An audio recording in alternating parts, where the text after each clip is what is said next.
I recently found out that I may be a world record holder. Now, it's not a record I'm particularly proud of, but it is what brings me here today. You see, I have been fired 5 times. Never once for poor performance, but most of the time for my personality. So come with me back to March 2017, San Diego, California. Now, I had been picked to lead a $2 million website redesign. This was my time to shine in corporate America. So I am at the head of this conference table. There are 20 people sitting around me. There are VPs. The chief marketing officer is even in there watching me deliver the perfect pitch. And I am crushing it. And then all of a sudden, the creative director, a man twice my age, violently pushes back his chair. He stalks up to me at the whiteboard, grabs a marker, sticks it in my chest, and says, "Sit down, shut up, you're done talking."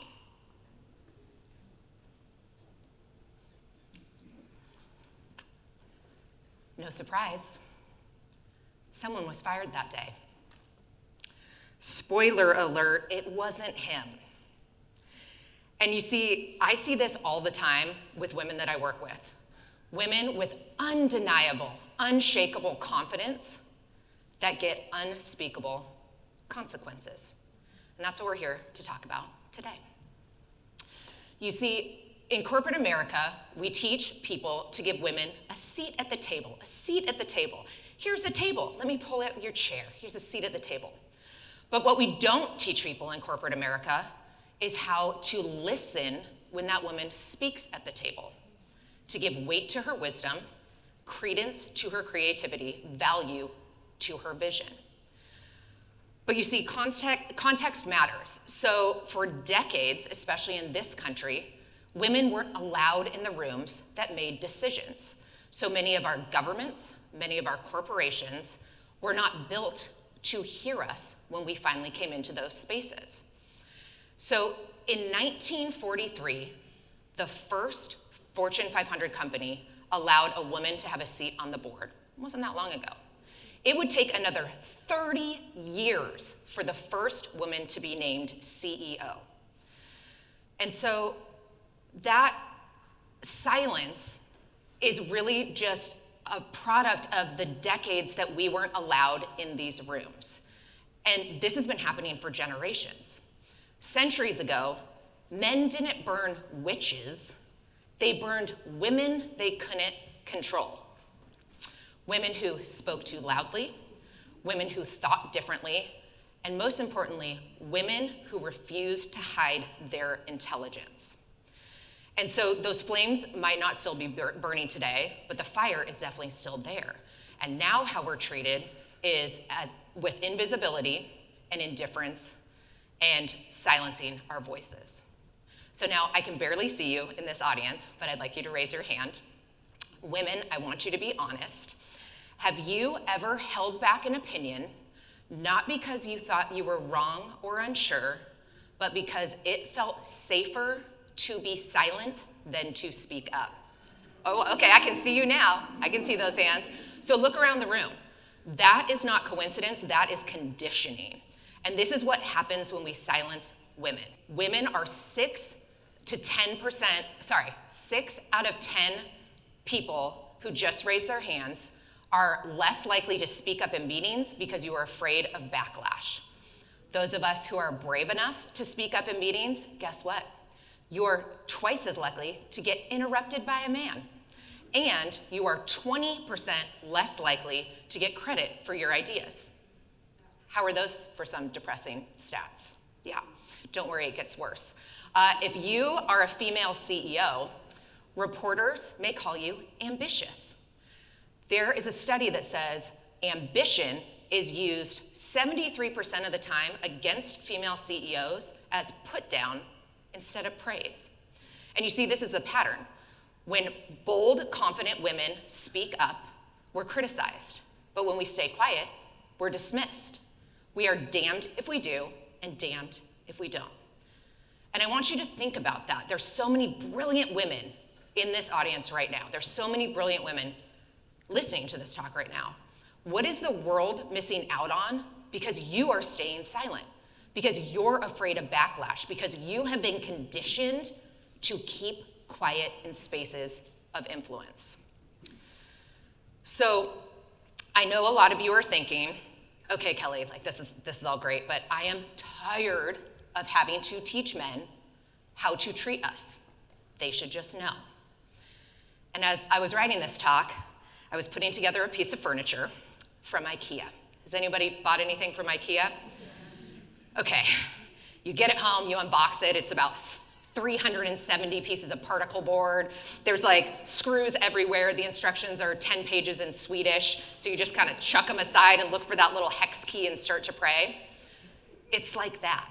So we need to stop building tables, and we actually need to give men an instruction manual in the language they understand for how to treat us. And instead of building tables together, we're actually going to build a bridge. A bridge built from one side where women don't have to shrink, and from the other side where men don't have to feel diminished. And so instead of these tables, we're going to build this bridge. And how are we going to build this bridge? Well, quietly fighting for our rights in the shadows hasn't been working. So we are going to build it loud. And for those of you who know me, this is how I do everything. Every time I work with leaders, with corporations, I teach them how to empower women to get their voices into the room and how to empower the men in the room to listen to those voices so we can work together and build this strong bridge together. So we're going to use the acronym LOUD. First, what would it feel like to listen with respect? I want you to think about the last time someone really listened to you. Not listen to interrupt you or to have their point come in next, but really listen to understand you. How did that feel? See, listening isn't passive, it's powerful. It says your ideas matter just as much as mine. Next, women, how would it feel to own your voices, even in rooms not made for you? When we own our voices, we are dismantling and rewriting history that has been silencing women for generations. Next, gentlemen, how would it feel to unlock a door? You still hold the keys to many places of influence and leadership.